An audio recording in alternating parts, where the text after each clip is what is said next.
ಟಿಪ್ಪು ಸುಲ್ತಾನನನ್ನ ಹೊಗಳಬೇಕು ಅನ್ನೋ ಕಾರಣಕ್ಕೆ ಮೈಸೂರಿನ ಇತಿಹಾಸವನ್ನ ತಿರ್ಚೋ ಪ್ರಯತ್ನ ಮಾಡಿದ್ರೆ ಇತಿಹಾಸಕಾರರು ಸುಮ್ಮನೆ ಇರ್ತಾರ? ಇತಿಹಾಸದ ಪುಟಗಳನ್ನ ಕೆದಕಿ ಇವ್ರು ಹೇಳ್ತಿರೋದು ನಿಜಾನ ಸುಳ್ಳು ಅಂತ ಹೇಳಿ ಮಾಧ್ಯಮಗಳು ಅಥವಾ ಮೈಸೂರು ಭಾಗದ ಜನ, ಕರ್ನಾಟಕದ ಜನ ಅದನ್ನು ತಿಳ್ಕೊಳ್ಳೋ ಪ್ರಯತ್ನ, ಸರಿಯಾಗಿ ಅದನ್ನು ತಿಳಿಸೋ ಪ್ರಯತ್ನ ಮಾಡ್ದಲೇ ಇರ್ತಾರ? ಕೆಆರ್ಎಸ್ಗೆ ಅಡಿಗಲ್ಲು ಹಾಕಿದ್ದು ಟಿಪ್ಪು ಸುಲ್ತಾನ್ ಅಂತ ಹೇಳಿ ಮಹದೇವಪ್ಪನವರು ಬಹಿರಂಗ ವೇದಿಕೆಯಲ್ಲಿ ಹೇಳಿಕೆ ನೀಡಿದ ತಕ್ಷಣ ನಾವು ಅದೇ ಭಾಗದ, ಮೈಸೂರು ಭಾಗದ ಅನೇಕ ಇತಿಹಾಸಕಾರರನ್ನ ಸಂಪರ್ಕ ಮಾಡಿದ್ವಿ, ಪ್ರಶ್ನೆ ಕೂಡ ಕೇಳಿದ್ವಿ. ಆಗ ಅವರಿಂದ ಬಂದ ಮಾಹಿತಿ ಅಂದ್ರೆ ಟಿಪ್ಪು ಸುಲ್ತಾನನಿಗೆ ಹೀಗೊಂದು ಅಣೆಕಟ್ಟನ್ನ ಕಟ್ಟಿಸಬೇಕು ಅನ್ನೋ ಕಲ್ಪನೆ ಇತ್ತು, ಆಲೋಚನೆ ಇತ್ತು. ಆದ್ರೆ ಕೆಆರ್ಎಸ್ ಅನ್ನ ಕಟ್ಟಿಸಿದವರು ಅವರೆಲ್ಲ ಅಂತ ಹೇಳಿ ಬಹಳ ಸ್ಪಷ್ಟ ಪದಗಳಲ್ಲೇ ಮಹದೇವಪ್ಪನವರ ಹೇಳಿಕೆಯನ್ನ ನಿರಾಕರಿಸಿದ್ದಾರೆ. ಹಾಗಾದ್ರೆ ಕೆಆರ್ಎಸ್ ನ ನಿಜವಾದ ಇತಿಹಾಸ ಏನು ಗಮನಿಸ್ತಾ ಹೋಗೋಣ.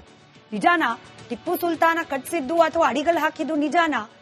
ಆತ ಇದ್ದ ಸಮಯ, ಹಾಗೆ ಕೆಆರ್ಎಸ್ ನ ಡ್ಯಾಂ ನಿರ್ಮಾಣ ಆದ ಸಮಯ, ಅದನ್ನೇ ನಾವು ತಾಳೆ ಹಾಕಿ ನೋಡ್ತಾ ಬರೋಣ. ಟಿಪ್ಪು ಸುಲ್ತಾನ್ 4 ಮೇ 1799ರಲ್ಲಿ ಸಾವನ್ನಪ್ಪಿದ.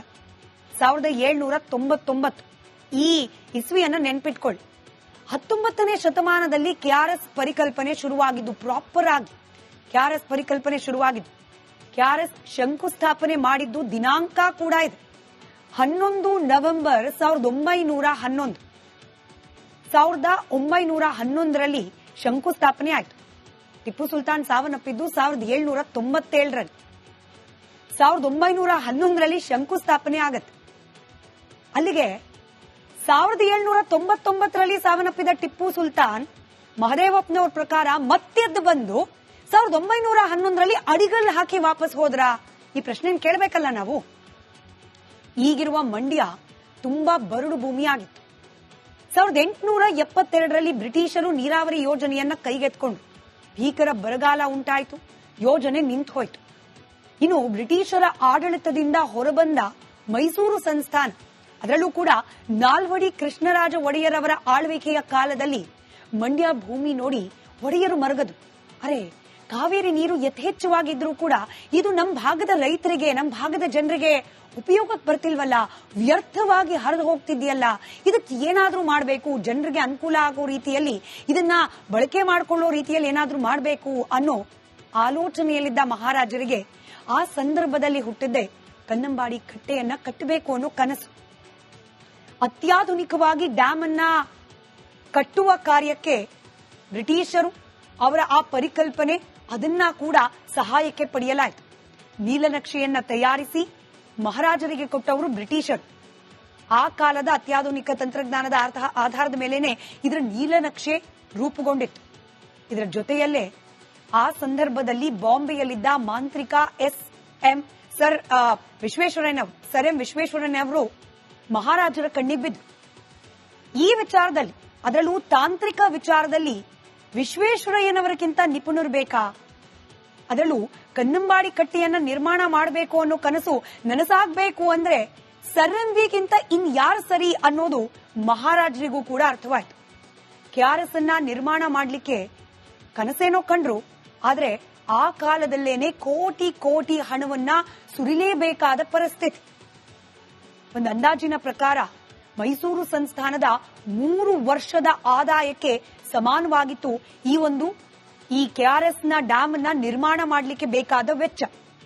ಹೀಗಾಗೇನೆ ಆ ಕಾಲದಿಂದ ಈ ಕಾಲದವರೆಗೂ ಜನರ ಮನಸ್ಸಿನಲ್ಲಿ ಅಚ್ಚಳಿಯದೆ ಉಳಿದಿರುವ ಸಂಗತಿ ಅಂದ್ರೆ ಈ ಒಂದು ಡ್ಯಾಮ್ ಅನ್ನ ಕಟ್ಟುವ ಸಲುವಾಗಿ ಆಗಿನ ಕಾಲದ ಮಹಾರಾಣಿಯರು ತಮ್ಮ ಒಡವೆಯನ್ನೇ ಕೊಟ್ರು ಅನ್ನೋದು. ಮಹಾರಾಣಿ ಪ್ರತಾಪ್ ಕುಮಾರಿಯವರು ತಮ್ಮ ಒಡವೆಗಳನ್ನೇ ಕೊಟ್ಟರು. ಅದಕ್ಕೆ ಬೇಕಾದ ಖರ್ಚು ವೆಚ್ಚಗಳು, ಡ್ಯಾಮ್ನ ಖರ್ಚು ವೆಚ್ಚಗಳಿಗೆ ತಮ್ಮಿಂದ ಆದ್ರೂ ಸಹಾಯ ಈ ರೀತಿಯಲ್ಲಿ ಆಗ್ಲಿ ಅಂತ ಹೇಳಿ. ಇನ್ನು ಆ ಕಾಲದಲ್ಲಿ ಮಹಾರಾಣಿಯವರೇ ಒಡವೆ ಕೊಟ್ರಂತೆ ಅನ್ನೋ ಸುದ್ದಿ ಕಾಡ್ಗಿಚ್ಚಿನಂತೆ ಹಬ್ಬಿಡ್ತು. ಹೀಗಾಗಿ ಜನಸಾಮಾನ್ಯರು ಕೂಡ ತಮ್ಮ ಬಳಿಯಲ್ಲಿದ್ದ ಹಣ, ಒಡವೆ ಇದೆಲ್ಲವನ್ನ ಕೊಡ್ಲಿಕ್ಕೆ ಮುಂದಾದ್ರು. ಇದೆಲ್ಲದರ ಫಲವಾಗಿ 1911ರಲ್ಲಿ ಅಣೆಕಟ್ಟೆ ಕಟ್ಟುವ ಕೆಲಸ ಶುರುವಾಯಿತು. 1932ರಲ್ಲಿ ಈ ಕಾರ್ಯ ಪೂರ್ಣವಾಗುತ್ತೆ. ಕನ್ನಂಬಾಡಿ ಅಣೆಕಟ್ಟು ಕರ್ನಾಟಕದ ಪ್ರತಿಯೊಬ್ಬ ಜನರ ಆಸ್ತಿ. ಹೀಗೆ ಇತಿಹಾಸ ಇರುವಂತಹ ಅಣೆಕಟ್ಟನ್ನ ತಮ್ಮ ರಾಜಕೀಯ ಇಚ್ಛಾಶಕ್ತಿಗೋಸ್ಕರ, ತಮ್ಮ ರಾಜಕೀಯ ಬೇಳೆಯನ್ನ ಬೇಯಿಸಿಕೊಳ್ಳೋಕೋಸ್ಕರ ಯಾರೋ ಒಬ್ಬ ಜನಪ್ರತಿನಿಧಿ, ರಾಜಕಾರಣಿ ಇದನ್ನ ಟಿಪ್ಪು ಕಟ್ಸ್ಲಿಕ್ಕೆ ಹೊರಟಿದ್ದು, ಟಿಪ್ಪು ಅಡ್ಗಲ್ ಹಾಕಿದ್ದು, ಅದನ್ನ ಹೇಳಲಿಕ್ಕೆ ಈಗ ಇರುವವರಿಗೆ ಧೈರ್ಯ ಇಲ್ಲ ಅಂತ ಹೇಳೋದು ಸರಿನಾ? ಈ ಪ್ರಶ್ನೆಯನ್ನ ವೀಕ್ಷಕರ ಮುಂದೆ ಬಿಟ್ಟು ಮುಂದಿನ ಸುದ್ದಿ ಕಡೆ ಗಮನ ಕೊಡೋಣ. ಟಿಪ್ಪು ಸುಲ್ತಾನನನ್ನ ಹೊಗಳಬೇಕು ಅನ್ನೋ ಕಾರಣಕ್ಕೆ ಮೈಸೂರಿನ ಇತಿಹಾಸವನ್ನ ತಿರ್ಚೋ ಪ್ರಯತ್ನ ಮಾಡಿದ್ರೆ ಇತಿಹಾಸಕಾರರು ಸುಮ್ಮನೆ ಇರ್ತಾರ? ಇತಿಹಾಸದ ಪುಟಗಳನ್ನ ಕೆದಕಿ ಇವ್ರು ಹೇಳ್ತಿರೋದು ನಿಜಾನ ಸುಳ್ಳು ಅಂತ ಹೇಳಿ ಮಾಧ್ಯಮಗಳು ಅಥವಾ ಮೈಸೂರು ಭಾಗದ ಜನ, ಕರ್ನಾಟಕದ ಜನ ಅದನ್ನು ತಿಳ್ಕೊಳ್ಳೋ ಪ್ರಯತ್ನ, ಸರಿಯಾಗಿ ಅದನ್ನು ತಿಳಿಸೋ ಪ್ರಯತ್ನ ಮಾಡ್ದಲೇ ಇರ್ತಾರ? ಕೆಆರ್ಎಸ್ಗೆ ಅಡಿಗಲ್ ಹಾಕಿದ್ದು ಟಿಪ್ಪು ಸುಲ್ತಾನ್ ಅಂತ ಹೇಳಿ ಮಹದೇವಪ್ಪನವರು ಬಹಿರಂಗ ವೇದಿಕೆಯಲ್ಲಿ ಹೇಳಿಕೆ ನೀಡಿದ ತಕ್ಷಣ ನಾವು ಅದೇ ಭಾಗದ, ಮೈಸೂರು ಭಾಗದ ಅನೇಕ ಇತಿಹಾಸಕಾರರನ್ನ ಸಂಪರ್ಕ ಮಾಡಿದ್ವಿ, ಪ್ರಶ್ನೆ ಕೂಡ ಕೇಳಿದ್ವಿ. ಆಗ ಅವರಿಂದ ಬಂದ ಮಾಹಿತಿ ಅಂದ್ರೆ ಟಿಪ್ಪು ಸುಲ್ತಾನನಿಗೆ ಹೀಗೊಂದು ಅಣೆಕಟ್ಟನ್ನ ಕಟ್ಟಿಸಬೇಕು ಅನ್ನೋ ಕಲ್ಪನೆ ಇತ್ತು, ಆಲೋಚನೆ ಇತ್ತು. ಆದ್ರೆ ಕೆಆರ್ಎಸ್ ಅನ್ನ ಕಟ್ಟಿಸಿದವರು ಅವರೆಲ್ಲ ಅಂತ ಹೇಳಿ ಬಹಳ ಸ್ಪಷ್ಟ ಪದಗಳಲ್ಲೇ ಮಹದೇವಪ್ಪನವರ ಹೇಳಿಕೆಯನ್ನ ನಿರಾಕರಿಸಿದ್ದಾರೆ. ಹಾಗಾದ್ರೆ ಕೆಆರ್ಎಸ್ ನ ನಿಜವಾದ ಇತಿಹಾಸ ಏನು ಗಮನಿಸ್ತಾ ಹೋಗೋಣ.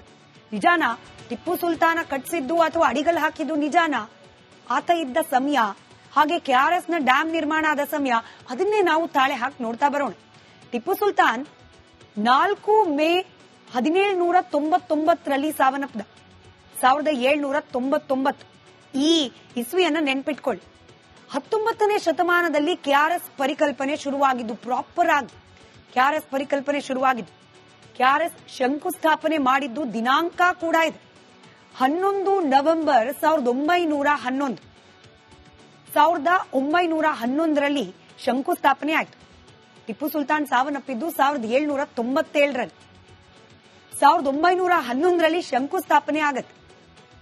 ಅಲ್ಲಿಗೆ 1799ರಲ್ಲಿ ಸಾವನ್ನಪ್ಪಿದ ಟಿಪ್ಪು ಸುಲ್ತಾನ್ ಮಹದೇವಪ್ಪನವ್ರ ಪ್ರಕಾರ ಮತ್ತೆದ್ದು ಬಂದು 1911ರಲ್ಲಿ ಅಡಿಗಲ್ ಹಾಕಿ ವಾಪಸ್ ಹೋದ್ರ?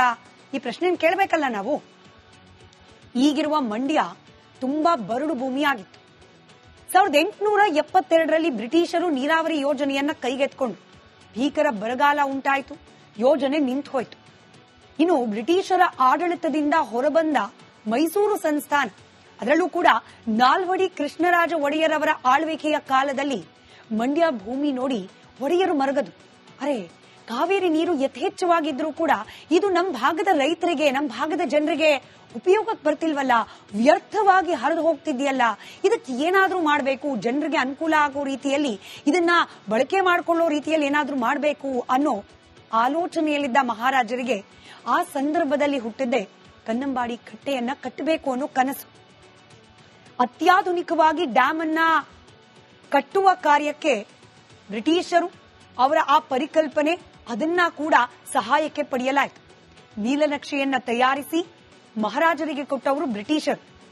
ಆ ಕಾಲದ ಅತ್ಯಾಧುನಿಕ ತಂತ್ರಜ್ಞಾನದ ಆಧಾರದ ಮೇಲೇನೆ ಇದರ ನೀಲನಕ್ಷೆ ರೂಪುಗೊಂಡಿತ್ತು. ಇದರ ಜೊತೆಯಲ್ಲೇ ಆ ಸಂದರ್ಭದಲ್ಲಿ ಬಾಂಬೆಯಲ್ಲಿದ್ದ ಮಾಂತ್ರಿಕ ಸರ್ ಎಂ ವಿಶ್ವೇಶ್ವರಯ್ಯನವರು ಮಹಾರಾಜರ ಕಣ್ಣಿಗೆ ಬಿದ್ದು ಈ ವಿಚಾರದಲ್ಲಿ, ಅದರಲ್ಲೂ ತಾಂತ್ರಿಕ ವಿಚಾರದಲ್ಲಿ ವಿಶ್ವೇಶ್ವರಯ್ಯನವರಿಗಿಂತ ನಿಪುಣರು ಬೇಕಾ?